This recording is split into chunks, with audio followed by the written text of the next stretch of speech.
They're living on these ranches, they are working with their fathers, they handle the horses, and why can't they compete?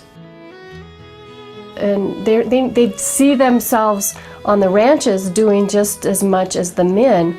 Why can't they do that in the rodeo as well?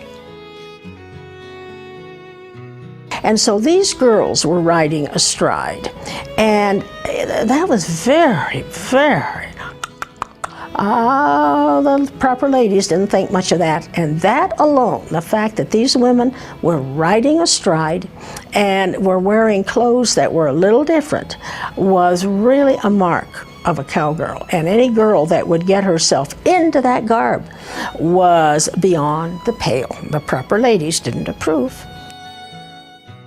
Some other scholars had said, well, it was when Bonnie McCarroll was killed in Pendleton that really signaled the end of women competing. But if you look at the press, you see that tide turned a number of years earlier.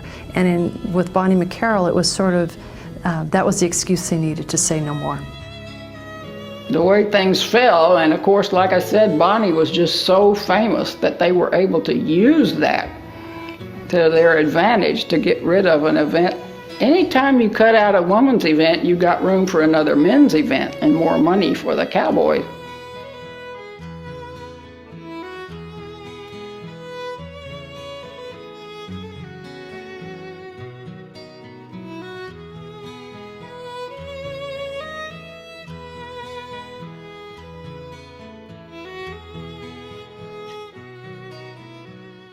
Without realizing the consequences, the Pendleton Rodeo Committee had inadvertently opened the door for a cowgirl to potentially take the crown of all-around cowboy from the men. For Bertha and the rest of the cowgirls, this was a chance to truly display their talents. It came down to the wire between Bertha Blancett and an Oklahoma cowboy named Sam Garrett. But during the cowgirls' relay race, Bertha's horse jumped the fence, which cost her dearly. Bertha ended up with a total of 52 points. Sam Garrett had 55. Bertha had missed out on the title of all-around cowboy by just 4 points.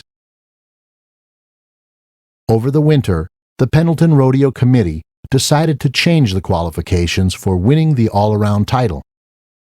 They determined that a cowgirl could come in second place and win a set of custom spurs and bit, but only a cowboy could win the all-around championship of the world gold and silver belt presented by the Police Gazette and valued at $100.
The Pendleton Round-Up Committee also informed the Cowgirls that the Cowgirls bucking competition had been eliminated in favor of daily exhibition rides.